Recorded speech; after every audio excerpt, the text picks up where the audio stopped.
I've had a lot of comments and messages recently about people who believe that their partner has ADHD and they're wanting to get them to try and seek a diagnosis. And I can understand that it's frustrating to have a partner who maybe is facing some challenges and is kind of being a little bit stubborn about it. So in this video, I want to break down how to talk to your partner about their potential ADHD without destroying the relationship. So there's obviously a lot of talk about ADHD online. There has been an increase over the years of these potential symptoms, these ideas, these diagnoses of all of these neurodevelopmental disorders. And it's a really good thing that people are starting to take mental health a lot more seriously. Understanding your brain is one of the best things that you can ever do, is making sure that you're taking the time to understand yourself, your feelings, the way your mind works, enables you to put in place systems and ideas and protocols in order to start navigating it. Everyone has a unique neurological fingerprint. Everyone's brain is unique. It works in different ways and it develops in different ways. So it's a really good thing that we're all learning more about how the brain works and how we can navigate the challenges that we all face individually. So when it comes to your partner, if you're seeing your partner struggle and you're starting to recognize symptoms of ADHD or other neurodevelopmental disorders online, oftentimes people find out that they approach it. They say to their partner, I think you have ADHD. I think you may have autism. And they found that when they've mentioned it to their partner or even just a loved one, that they've gotten a really negative reaction. Their partner has rejected it, resisted the idea of it, gone into denial, or it's even caused fights. So when it comes to addressing these issues and these challenges, especially in a relationship, it's important to address it in the right way. It's important to address it in a way that is effective rather than accusational. I've done a lot of videos on ADHD and there's a lot of information out there that you can look on. So I'm not going to dig into the ins and outs of ADHD, but if you do believe your partner has ADHD through your research, I want to talk a little bit about how you can approach this situation. So the very first step, which is probably the most crucial step, is to get yourself out of diagnosis mode. So this may seem very counterintuitive to everything that we're talking about, but understand that you are not a doctor. I am not a doctor. Even doctors and experts on ADHD require multiple comprehensive diagnostic tests. So you can recognize things that may align with ADHD, that align with autism, that align with other disorders or diagnoses with your partner. But if you stay in this idea of diagnosis mode, you're going to convince yourself that you are right. You're going to go down a rabbit hole and you're going to look through your own confirmation bias.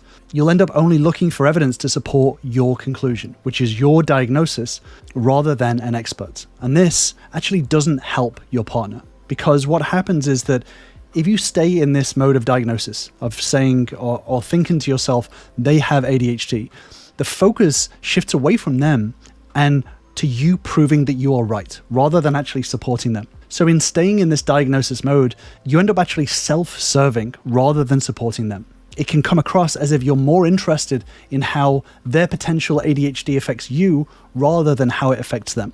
So the more that you stay in this convinced mode of they have ADHD and I need to prove it to them, the more that you end up pushing them away and the less likely they are to actually listen to what you're saying. The next important step is to talk to them about where they may feel like they're struggling. So it can be very easy if you're convinced that your partner has a certain diagnosis, a certain disorder, a certain label, whatever it is, it can be very easy to paint a picture in your mind of all of the things that they are experiencing, because you have done maybe some research online and you've come up with all of these characteristics that you align with them and their behaviors. Unfortunately, there is a high possibility that you may be wrong. You may be right on some things, but they may be experiencing something completely different. And this is why it's so important to make sure that you're out of diagnosis mode and you're actually leaning into talking to them about their challenges. Maybe what you see as a challenge for them is naturally a challenge for them. So it's important to understand and find out from their perspective where they feel like they may be struggling. Be curious, ask questions. The more that you take the time to be genuinely interested in where they feel their struggles are in general, the more likely you are to A, build trust, and B, find out more information. I have ADHD and I've been through an ADHD diagnosis. There were so many questions and points of data that were used to give me a diagnosis for my ADHD. This is hours of work from a qualified professional. So it may feel like you have it right, and you may be correct, but that doesn't matter. What matters is that you take the time to understand them. The more that you understand them, the more that they start to understand themselves. They may start asking themselves questions that they may have not asked themselves before. They need to come to their own conclusions and have the autonomy and freedom to do that. And it starts with respecting them and understanding them and taking the time to see where they're coming from and where they're actually struggling rather than where you assume that they're struggling. Next, don't take the ADHD behaviors or ADHD in general personally. So if someone does have ADHD, or if they're acting in a certain way that aligns with ADHD or narcissism or bipolar, whatever it is, this is not something that they are doing to you. This is something that they are dealing with. So any actions, for example, when it comes to ADHD, there can be things that feel like they don't care about you. If they forget to do something, they forget your birthday, they forget your anniversary, they forget to call you, whatever it is, that is not personal to you. That is something that they have to deal with on a daily basis. So forgetfulness, distraction, struggles with following through on things, they're not signs that they don't care about you. They are symptoms of ADHD. So the more that you take ADHD related behaviors personally, this is going to lead you to be frustrated, for you to be resentful, and for you to be ineffective at communicating with your partner. So getting out of this, why won't they just do this thing for me sort of mindset, you can start to reframe it to how does their brain potentially process this differently? Understanding more about the experience of ADHD rather than someone from the outside in is going to help you to be able to work with it a lot more. The more that you separate the intent of your partner from the impact, the easier it's going to be to support them without building up unnecessary conflict. Next, it's important to look at the roots of the challenge. So above all else, stop focusing on the outcomes. Go deeper into the why. So if you're thinking about ADHD symptoms, you're focusing on the wrong thing. You're focusing on the impact of their actions rather than the root causes. There is no cure for ADHD. So if you successfully manage to get your partner to acknowledge that they have it, or seek diagnosis, or admit that they have these challenges, it doesn't actually fix the underlying challenges. So when you're focusing on getting them to do something, to force them to do something, it doesn't really have the impact that you want it to have, because an ADHD diagnosis doesn't really change that much. You still need to learn as a partner and as a partner with ADHD how to navigate the ADHD challenges. And that is a responsibility, because you're in a relationship, that is a responsibility that's on both of you. So if you're focused on forcing them to take this responsibility that you're also not taking, it becomes a little bit hypocritical. You know, ADHD is like any other relationship challenge. It takes active effort to manage. So don't use the excuse of they won't acknowledge it, so why should I? This is where you have to be smarter, you have to be effective, and you have to think differently. It can be easy to say, as soon as I get them to admit that they have ADHD or find this diagnosis, then they will take action on it. But ultimately, this is where you can be taking action in the meantime, because if you're not addressing the challenge yourself, you're doing exactly the same thing. If you see a challenge in the relationship and you don't take active, effective action to address it, you become part of that problem, because it's you and your partner versus the problem. So if you're saying, I see a challenge there, but I don't want to do anything about it until they do, then you're already being the irresponsible one. Next, when you're having conversations about potential ADHD symptoms, don't label them. Again, you are not the expert. The experts who diagnose are the experts, right? So don't outright sit there and tell them they have ADHD, because you don't know. You don't know because you're not qualified to say that. And I get it. It can be easy to convince yourself. I get it. I've been there myself, and I've made that same mistake in the past of looking into things and saying, here's the things that I see about you.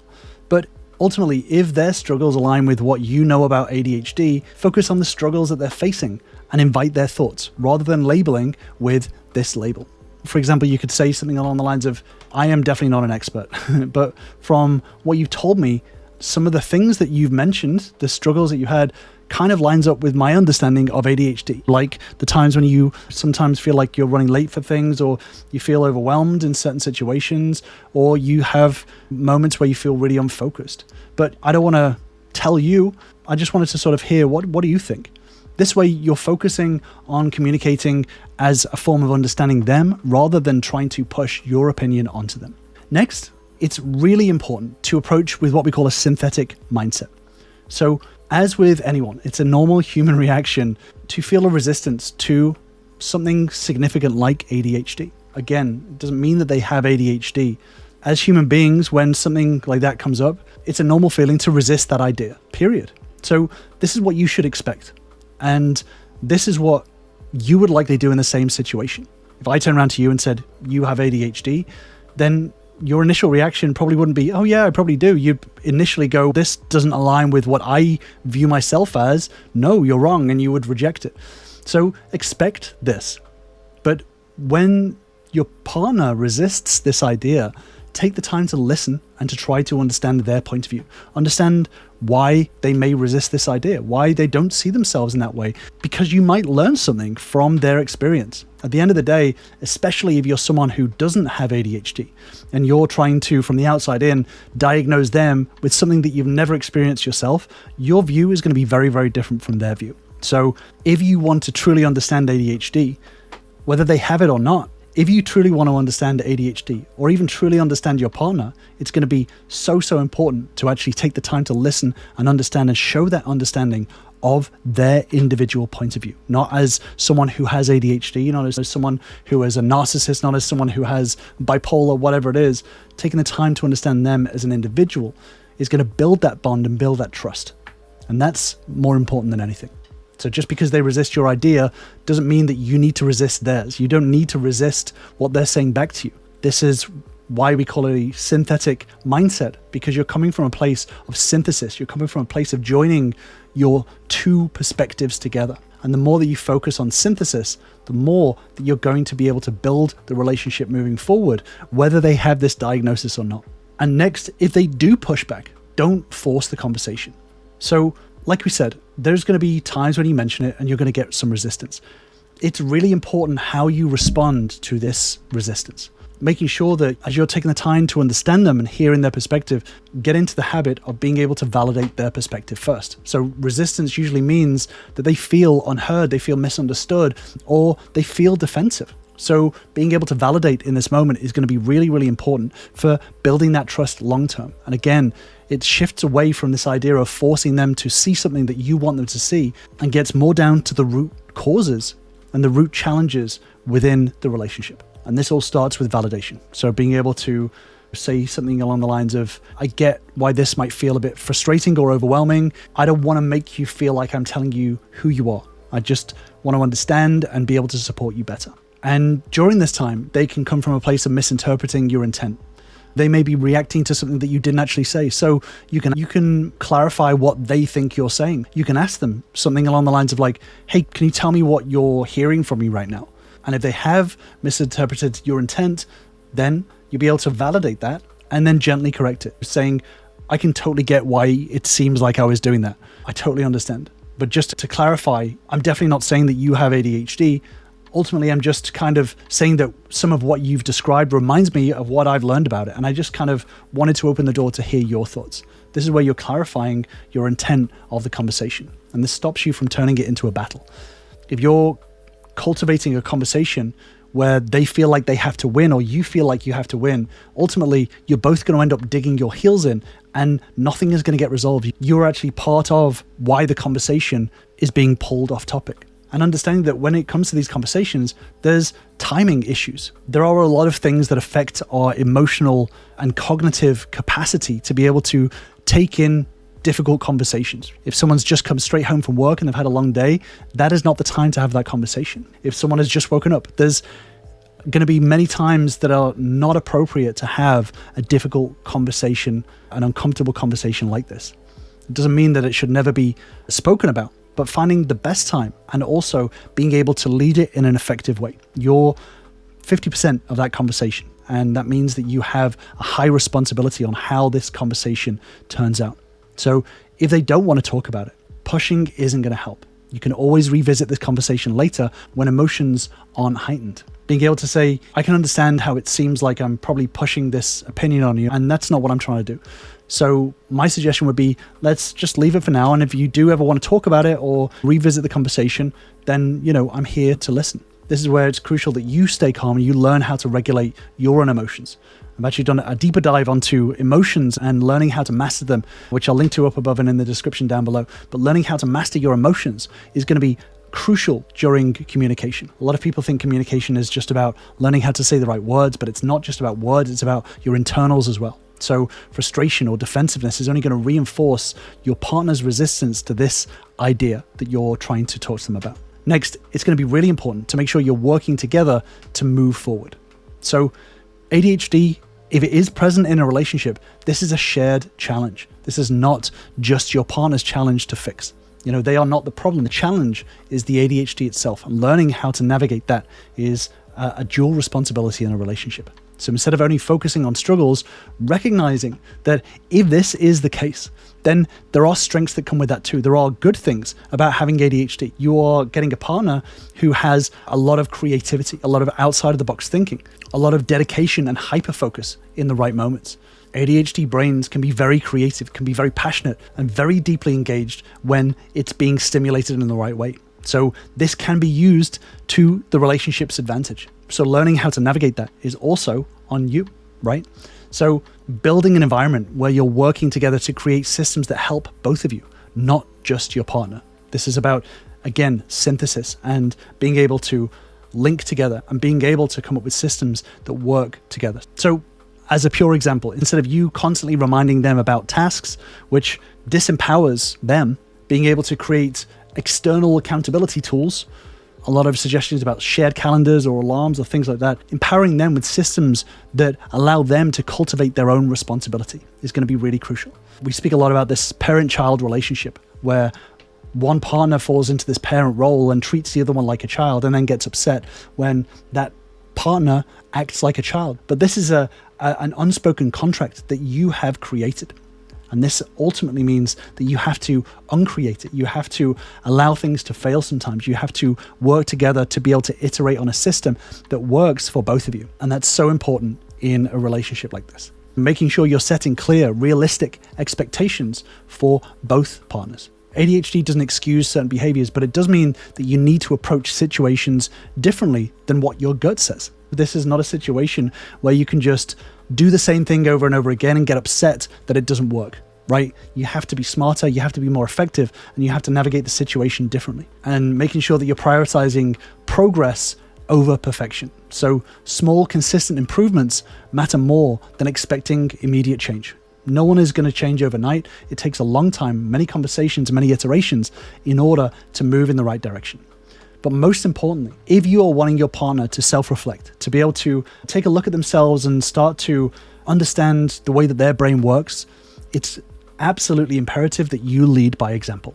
So it becomes very hypocritical if you are someone who is unable to self-reflect, who is unable to take feedback, who is unable to sit there and listen, who is unable to do all of the things that you're asking your partner to do at the same time. If they have feedback, if you get defensive, you can't sit there and say they get defensive.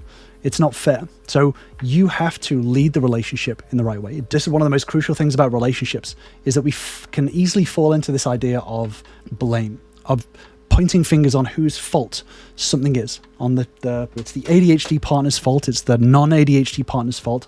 You have to be the one that leads by example. So if the way that your brain works is different to the way your partner's brain works, you can't ask them to learn to manage ADHD if you're not leading that charge. You can't put all of that responsibility on them when you're not doing that yourself. So it's hypocritical to say they're refusing to manage ADHD whilst you are also not managing ADHD. You're deciding that your neurotypical brain is the one that is right, and you're refusing to change yourself in order to navigate the relationship better. So it becomes very hypocritical. And that may be tough to hear, but it's the truth. Because ultimately, if you're wanting your partner to manage their potential ADHD, if you are not also managing that potential ADHD, then it means that you are not addressing the challenge, but asking them to. You're complaining that they're making no effort, whilst you're also making no effort. Reading about ADHD is not true effort. It's not really any action at all. It's what we call passive action. This is the illusion of action, but ultimately it doesn't really make any changes. So yes, learning is helpful. Watching YouTube videos is helpful.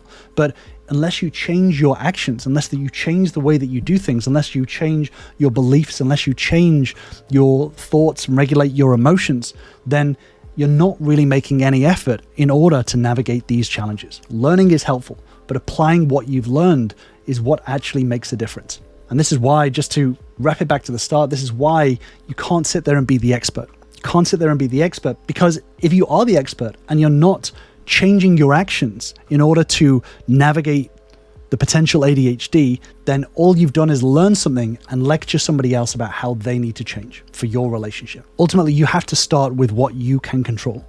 You can control the way that you react, the way that you respond. You can control the way that you communicate. You can control how you navigate challenges within the relationship. You can control the way the relationship dynamics work. So if you fall into old patterns, if you fall into this parent role, then that is ultimately your responsibility, and you are cultivating that relationship yourself.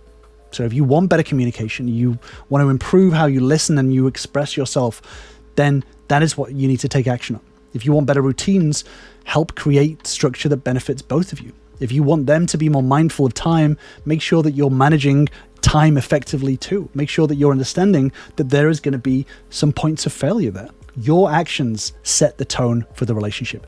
If they see you actively working to create a supportive environment, they're going to feel a lot more free and a lot more open and less attacked like they're the problem. And that's going to inspire them to follow in your footsteps. Rather than just pointing out problems, they're going to be far more likely to engage with you in this process. I've worked with a lot of relationships that have ADHD involved. A lot of people think to themselves that ADHD is this barrier to a good relationship, but it's not. It is exactly like every other relationship challenge. This is just learning how to navigate it. It can be so easy to blame another person for the challenges in the relationship. And ultimately, that's why so many people walk away, because they don't realize how much power they have to turn the relationship around. Now, I'm not saying that this is easy, but it is simple. Doing things the same way over and over again and expecting a different result is not going to help your relationship. So if you are stuck in a dynamic that is not working for the relationship, learning how to change it and taking different action is going to be the thing that takes the relationship in a different direction. Now, a lot of people just go, I've done everything I can, I'm just going to walk away. But 99% of the time, they haven't really done that much. They've maybe changed the way that they speak in one conversation, or they've done everything for the ADHD partner and they've just decided to do it all themselves. But that's not really changing your actions. This is about learning deeply how to navigate a relationship in a healthy, effective way, and not doing ineffective things over and over again and then getting upset and walking away from a perfectly good relationship that you have the power to change. And this is what a lot of my members have found, is that in relationships that have gotten to a point where it's been seemingly impossible, with the right tools and the right perspectives, mindset shifts, and communication tools, building a foundation of trust to get your partner to listen and take on board what you're actually saying, and then navigating systematically the challenges within the relationship is far better than just doing what your gut says, because your gut is often wrong, right? If you've been working off your gut feeling and your relationship's in a bad place, that should tell you all about how effective your gut feeling is. It doesn't help you. So learning how to do things better is going to be much more powerful in you taking back control of the relationship dynamic. And if you do want to join the members and I, then join my relationship bootcamp, where you'll learn the same fundamental starting steps on how to repair, build, and regrow your relationship from the ground up. Just click on the link in the description to grab your spot. And ultimately, like I said, when it comes to ADHD relationships especially, this is about learning how to create systems that work for both of you. This is not about creating a system that works for one person or the other person. This is about creating systems that work for both of you. Learning how an ADHD brain works is only the first step. Learning how your own brain works is the next step. And being able to synthesize those two different cognitive fingerprints is going to be really, really crucial for building strong relationship systems. So I'll leave you with that deep dive video, and I will see you over there.